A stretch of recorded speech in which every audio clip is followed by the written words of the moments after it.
orders and making connection. Right. The coffee date came from a Zillow lead. She's currently a buyer's agent for my buyer. They had the agent before I got them through Zillow, and it's just a high-powered agent. I lucked out. So wow, she heard so much good stuff from the buyers about me that even though she gets inundated with calls, she met me for coffee. So it was great. That is beautiful. So, you know what, that leads in perfectly to one of the things that I wanted to discuss today. And with respect to your time, and there's a few people that might be showing up, but with respect to your time, I'd like to go ahead and kind of engage in the conversation that I was hoping for today. So when you talk about the realtors and the feedback that your clients are giving about you, one of the things that I've realized is value isn't what we tell people it is. Value is what people believe it is based on their perception of us. So I'm curious to know what kind of things people are saying, like what are the hot words that people are using around you and your service that they tell to other people, like the referrals that you're getting and then the contacts that you're getting in the real estate world. What are the hot words that are people are using? I don't know the answers to that because I thought when she said it to me, should I ask her what they said? And I thought, no, it's better not to ask that question. I should ask the buyers, but I haven't had a chance to do that yet. So, well, I will tell you that I think I'm going to tell you that politely I disagree. okay. I think one of the greatest assets that we have is having a pulse to what's happening in our business. It's no different than asking people for a testimonial. It's no different than asking people what they said about me that made you want to call me or take my call for that matter. And see, the cool part about it is that it's hard for you to disclose or to be able to communicate your value when you don't even realize what people are valuing you for. You know, there's a couple different levels in which people value you. You know, people can value you for, they can value you for money, monetary. They can value you for experience. They can value you for a variety of different things. But the most important piece of that comes in how people value you as it relates to their feelings about you. See, monetary value is very, very short-lived. Would you agree? Yeah, totally. Because monetary value can be perceived as being cheap, can be perceived as being very transactional, and that's not at all what we want to be valued for. Does that make sense? Yep. So when you talk to your clients and you ask them what it is about you, you want to start by figuring out if their hot words are around monetary, or if it's around a resource level, or if it's around a strategy level, and ultimately a character level. It sounds to me, and I believe this, is that you have a very high level of character. And that not only comes through in the way you speak, but it also comes through in the way that you handle your transaction. I think you would be proud to hear what people are saying about you, because in all fairness, if people are talking to agents and saying, yeah, this is my lender, he was the cheapest in town, is that really what the value is that you want to be perceived for? No, not at all. Or is it more or less, he's, my lender, my God, he gave me the best advice. He's the most, he comes across as being the most trustworthy and dependable person I've ever been in, that I've ever done business with. Those values, those things are what we want to capitalize on, because when it comes time to servicing that realtor, you know what the realtor's desires are. So you can speak to those values in your presentation with them, because that's the words that they want to hear from you, and that's their emotional currency that they're expecting from their client, from you. And it makes it almost impossible for somebody with high character and great morals and great work ethic to fall short on those. I always loved knowing what my shoes were that I had to fill. You know what I mean? Yeah. Yeah, exactly. I always, in my referrals, when somebody called me, I always asked them, what was it about me that your friend or colleague or family member said about me that made you want to call? And it was always a great thing to hear what they believed my value was. And it's always a much better presentation when they say it, because it's their perception as opposed to you trying to communicate your value. Does that make sense? Yeah.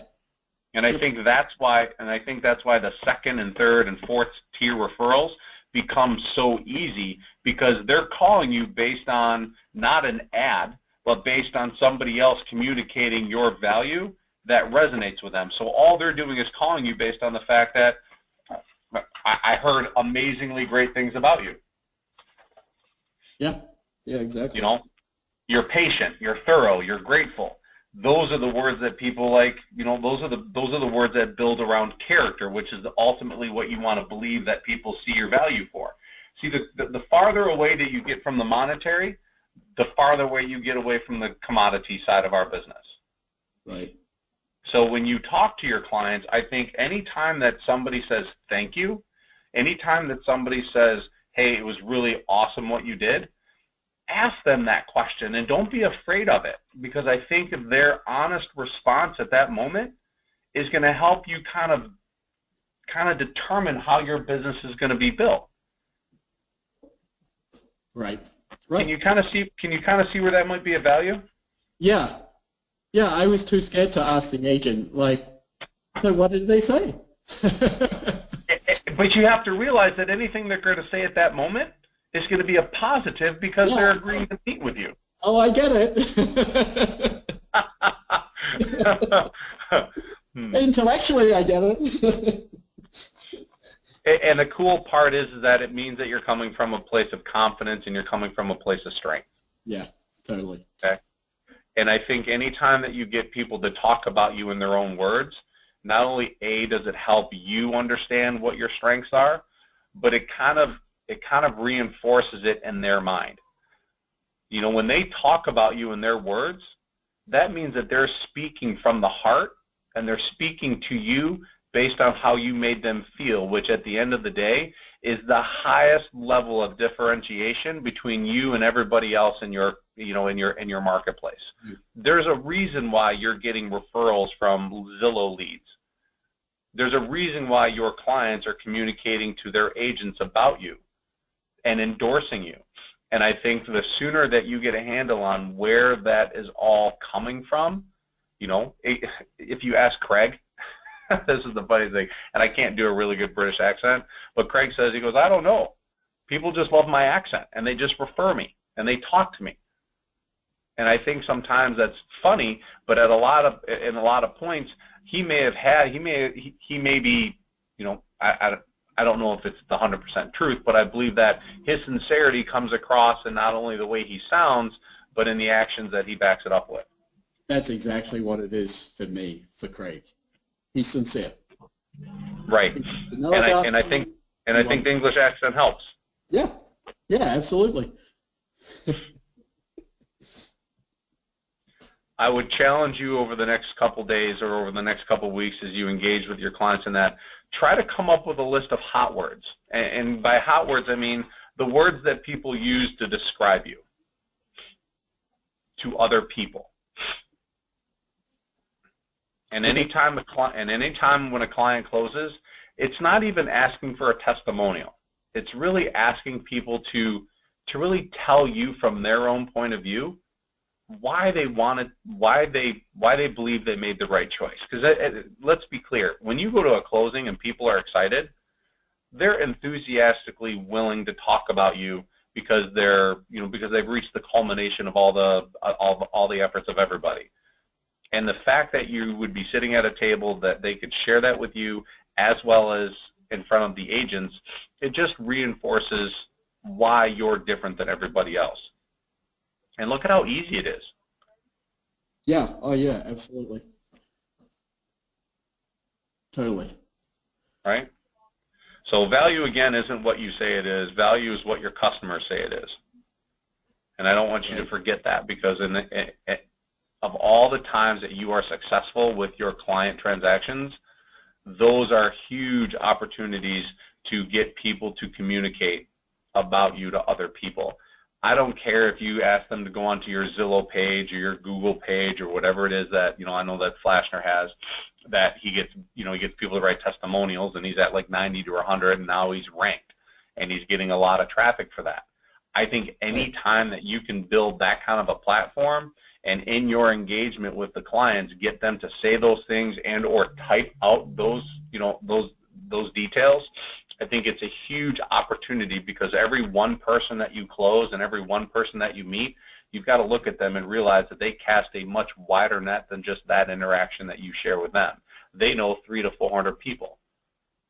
Right, exactly. So, does that make sense? Yep. Awesome. So I don't know if you have your screen up or not, but there's a guy that I really enjoy reading. I've read a couple of his books, and his name is Simon Sinek. And he talks about value as a perception, not a calculation. Value is something people... His, TED Talk. What's that? His TED Talk I've watched numerous times. Yep. But his books are even better. Oh. Yep, he's got a book out there that says Starting with Why. And that's kind of how I formulated my entire platform for what it is that I teach and coach, because I believe that in order to understand where we want to go, we have to first understand why we're doing it. And, he says value is something people feel, not something we tell them they get. And I think that's so powerful when we start talking about how we compete against other people in our marketplace, and why I believe that a lot of LOs who are really good don't really compete against other LOs, because when they get a chance to be belly to belly with the client, they communicate a value of feeling and a value of confidence and a value of, just security or trust. And that's not something you tell people. It's something that you have to create in that interaction. And I think you're starting to do that really, really well. And I think you can capitalize on that even more as you dialogue with your clients and become a little bit more confident. But it's kind of a, when you look at one client, realize that there's a chance that you could earn the right to ask for business and get 2 or 3 more opportunities. Maybe not at the time that you're talking to them, but the more that you're able to communicate that value of why it's important for them to recognize how important it is for them to refer you, the greater the likelihood that they're going to leave that interaction with you and want to do that. See, one of the greatest tools that we have is our ability to ask people for that help. And when you ask people for that help and you understand what it is that they loved about you, they're going to say the same things that they told you to other people. Right. Yeah, that's totally true. I get that. So talk to me a little bit about what happened between last week and this week. I want to know if you were able to generate specific, and maybe you've already answered that. Were you able to generate specific current client referrals? Yeah, totally. Okay. So my 2 Zillow leads, they didn't work out into pre-approval status. One of them is in credit repair. The other one just isn't ready at this point. Okay. But it was 2 conversations that I had that if I hadn't have asked for the referral, I wouldn't have had those conversations. Can you tell me how that conversation went?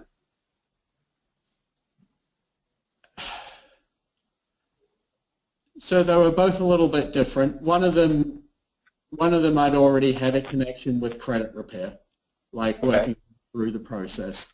So she's already on board, and I'm supporting her. So when I asked for a referral, it was another credit repair client, which was sort of interesting, but that's how it was.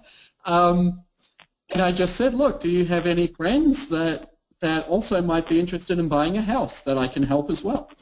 And that was really how I approached it, so and the other person, it was reconnecting because I'd had a connection with her. She's got a pre-approval from me, but she's on hold because she had to use some of her down payment as money. And when I spoke to her, it was just reconnecting and, how's your savings going and, Right. And it was like, oh, and by the way, do you have any friends or family that are also looking for financing? And that's how I asked that question. And so what was it's kind of, it's always been amazing. So that one was a little bit like, she felt more put on the spot than my first client. My first client had no problem, like she's more of a social person, like she's always, that's just her nature. Can you see how when you meet with a client the very first time, how much easier that request is after they've agreed to work with you under that pretense? Yeah. Yeah, totally.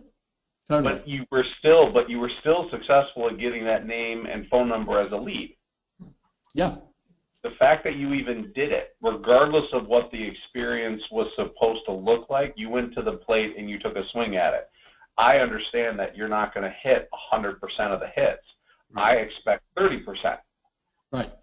And the beautiful part is that people that are like-minded hang out together.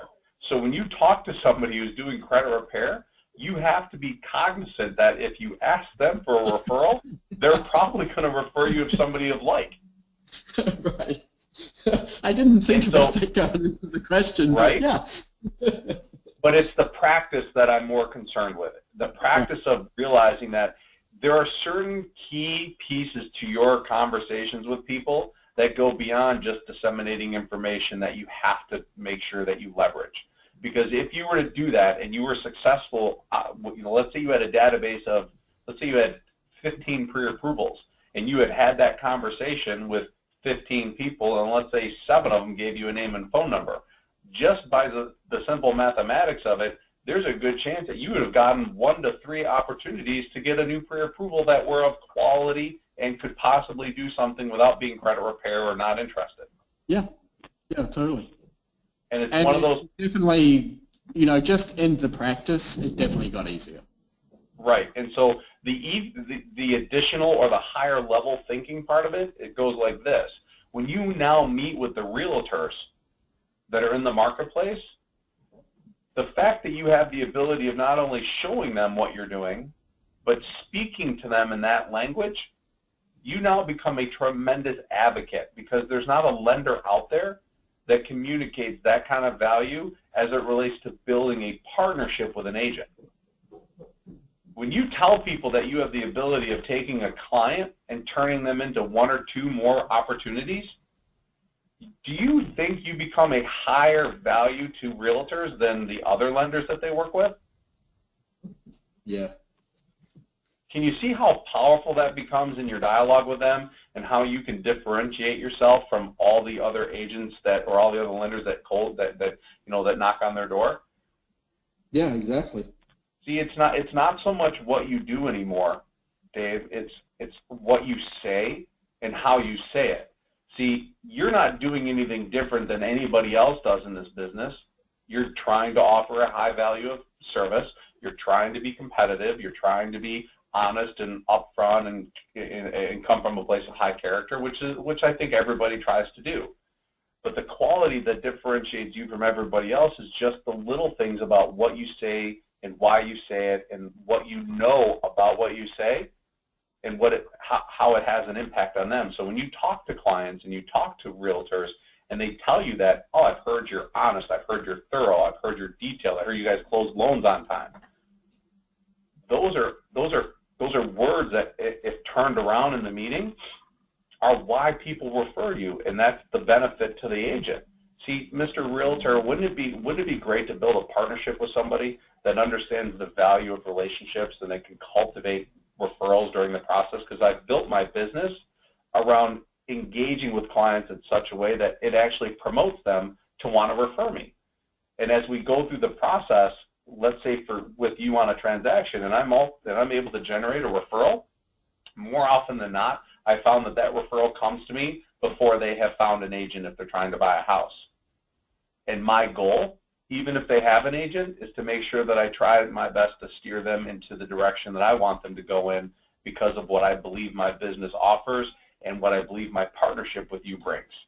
And together we stand a better chance to build a great business together if I'm capable of being a referable lender, just like you're capable of being a referable realtor. And I'm only looking for a select group of agents that kind of feel that way, because I know I can't service everybody. I have to service a select group of people. Would you be interested in exploring this in a little bit greater detail? Yeah.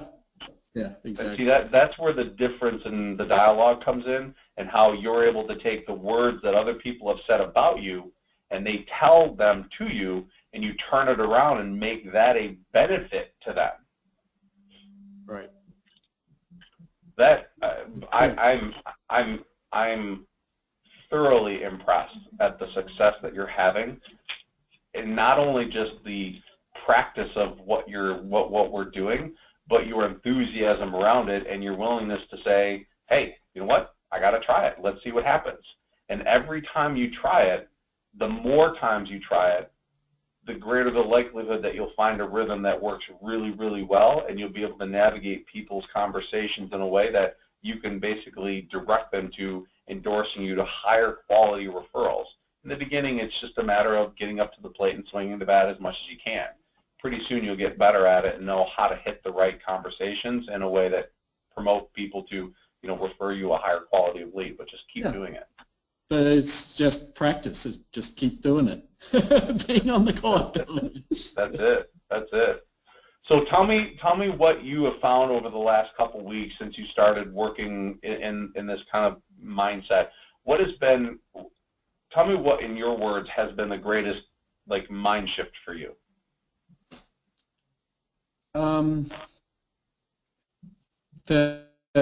I truly think it's the perception of the relationship and the conversation within that. That's really, I mean, all of your calls are speaking to that in some way. So there's different pieces to it, but it's really that as an overall. Can you say that for me in a little, I don't think I quite understood what you meant. Well, so we have relationships. That's what we do with every single person we meet, right? Right. Could be an in-depth, deep connection, or it could be first time. Who knows, right? But our conversations in that relationship, that's like the aha. Got it. Got it. And so that's what you're bringing that I'm going, aha, I got it now. Yep. So every time you dialogue with somebody, you realize that the conversation is more than just dissemination of information. Yeah, exactly. Good, good. And the really powerful piece to this is that it's not teaching you how to go out there and get business in the direct sense that most people think about going out there and cold calling and originating with. You're doing it in a more organic and more relational way, which in my experience has always offered up deeper relationships which yield better and higher volume of buyers and clients. Totally. Because I think when you go back to what I'm sorry? And what you just said is a piece of what I was just referring to, and maybe not voicing so well, but that deeper relationship in those conversations, and how easy it is to create. It's so easy to create. And here's the really cool part about this. This becomes a volume knob, Dave. This becomes a way that you can control the number of people that come into your business on a daily and weekly and monthly basis. You can choose to have conversations with people. You can choose to say the things that you know you should say, and you can choose not to say those things, depending on the dialogue with the client. You know, there are certain clients that I would hope that you would never want to ask for a referral from. Yeah. I would hope that at some point you get to the place where you can fire clients because they don't adhere to your standard of doing business. Yeah. Yeah, no, I get that. And the beautiful part about this entire process is that it is really, really easy to do when you understand the psychology behind it. And you're proving it. I mean, for the short period of time that you've been doing this and the traction that you're getting, you're not spending your time having to get, I don't think you spend a lot of time getting rejections, meaning I don't think you stalk 30 agents every single month and get rejected by 30 of them every single month, and you have to have that happen for the next 3 months in a row. Yeah, that's true. I believe that what you're doing is you're getting people to talk about you because you've evoked a feeling in them that compels them to want to talk to other people about you. And the more that you're able to do that, the more that you deepen that relationship, it becomes more powerful when you recognize how many people everybody knows. And when you look at that magnification from one client that knows 20 people, and those 20 people know 20 people, when you kind of engraved in them a feeling about the mortgage profession and the relationship that you've created and the emotions that you were able to manage and the fears that you were able to control, you become somebody that they remember. You become somebody that they probably, they don't forget you. I mean, I still to this day, I've been out of my business for almost 3 years, and I still get clients calling me. As a matter of fact, I had a client, this is funny, it's a little success story. I have a client by the name of Shannon who called me. She tried to buy a house about 4.5 years ago. Worked with her for about 5 months on credit and things like that. And when it came time to actually buy the house, it fell through because she missed a payment on one of her loans. She totally just had it was a mistake, and it imploded everything that we tried to build. And 4.5 years later, I get a phone call, it was actually 2 weeks ago, that said, hey, Doug, this is Shannon.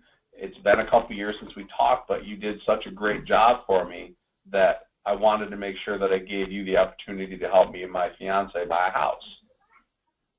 That's pretty cool. It is very cool, and here's the cool part about it. In that 4-year period, Dave, I never talked to her. I never mailed to her. I never communicated to her.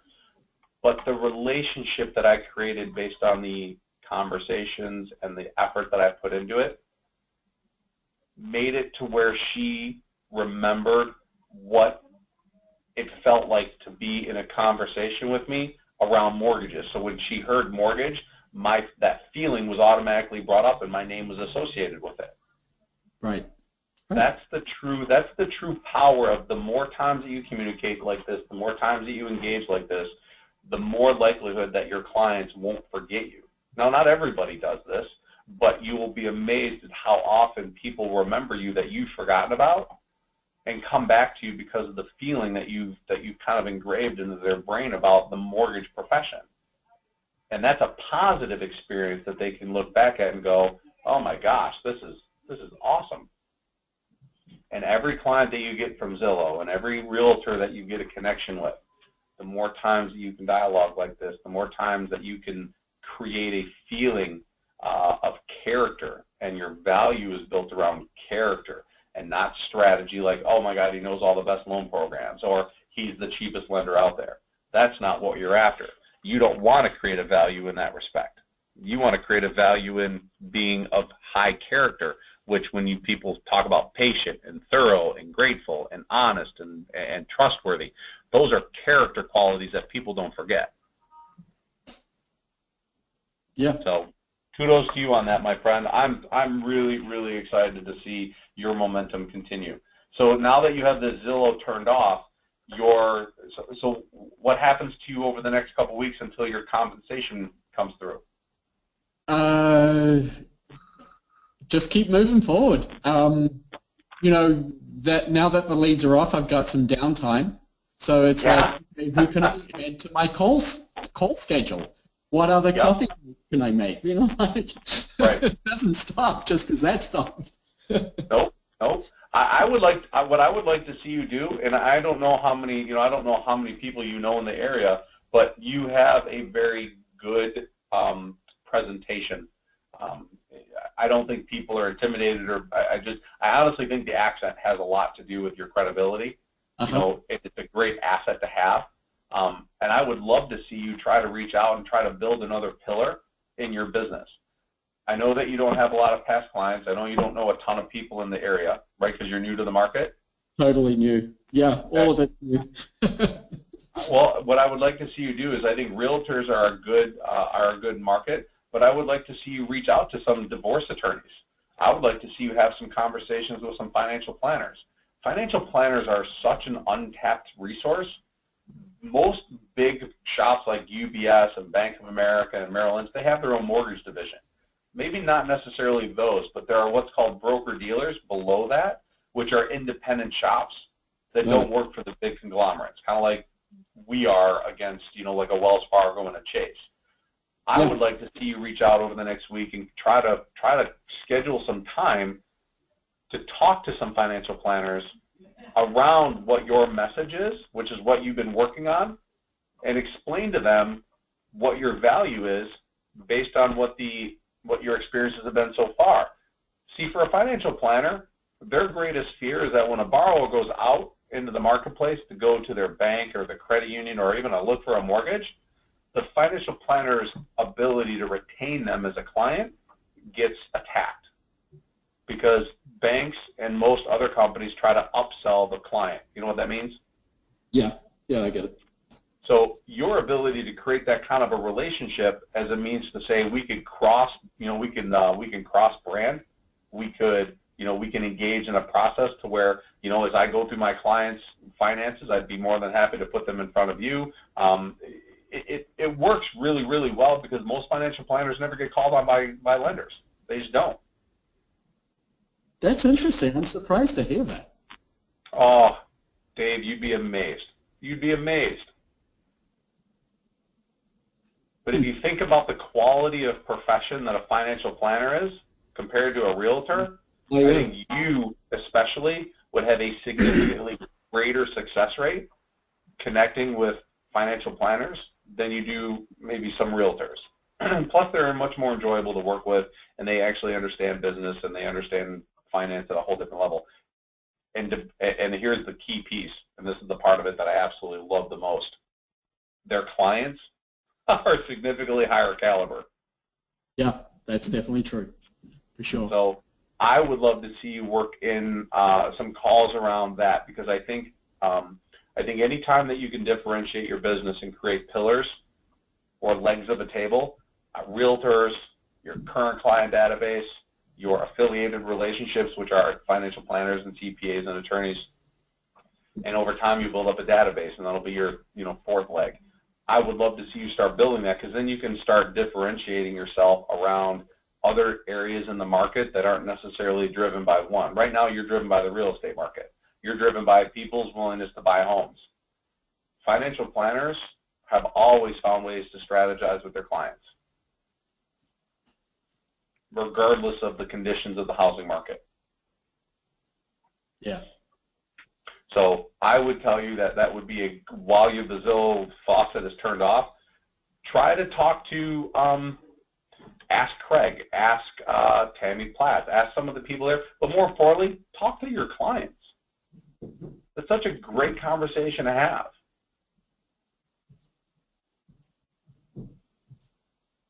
Do you currently use a financial advisor? If I was able to align myself with a good financial advisor, would you be interested in talking to them about your financial future now that you own a home? And the attorney side of it is, now that people own a home, a will or a trust needs to be set up. I mean, there's so many conversations that go beyond just having a mortgage conversation that you can really dig into people, and those that want to talk to you about it and engage with you. I'll tell you, I've got countless number of clients that work with the financial planners that I've had relationships with over the years, and they still talk about it to this day.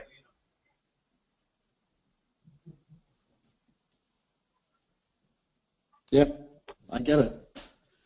So that would be my challenge for you for the week. I'd love to see you try to get out there and try to meet a couple financial planners. I think it's a higher caliber of lead.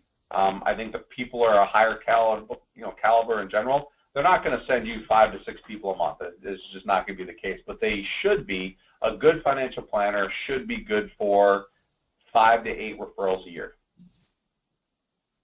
Yeah. Yeah, well, that's definitely worth going after. That's a lot better than and especially if your conversations with a financial planner are much different. They are much different than the ones you have with agents. And I connect with that type of person. Like I know. Yep, CPAs are another good one. CPAs are great. Small CPA firms are great, as well as divorce attorneys and estate attorneys.